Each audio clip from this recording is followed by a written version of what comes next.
Hi, my name is Jane, and I'll be reading an extract of Ada Twist, Scientist, written by Andrea Beaty and illustrated by David Roberts.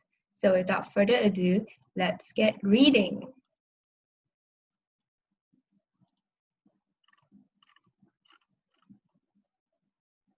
Ada Marie, saying not a word till the day she turned 3. She bounced in her crib and looked all around, observing the world but not making a sound. She learned how to climb and made her big break, with a trail of chaos left in her wake.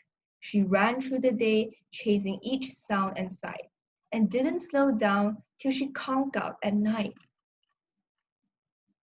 Her parents were frazzled, but tried not to freak, as Ada grew bigger and still did not speak. Clearly, young Ada, with lots in her head, would have something to say when it ought to be said. That's just what happened when Ada turned 3. She tore through the house on a fact-finding spree and climbed up the clock just as high as she could. Her parents yelled, "Stop!" as all good parents would. Ada's chin quivered, but she did not cry. She took a deep breath and she simply asked, "Why? Why does it tick and why does it talk?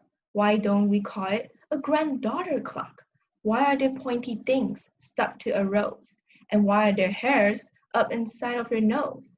She started with why, and then what, how, and when. By bedtime, she came back to why once again. She drifted to sleep as a dazed parents smile at the curious thoughts of their curious child who wanted to know what the world was about. They kiss her and whisper, "You'll figure it out." Her parents kept up with their high-flying kid, whose questions and chaos both grew as she did.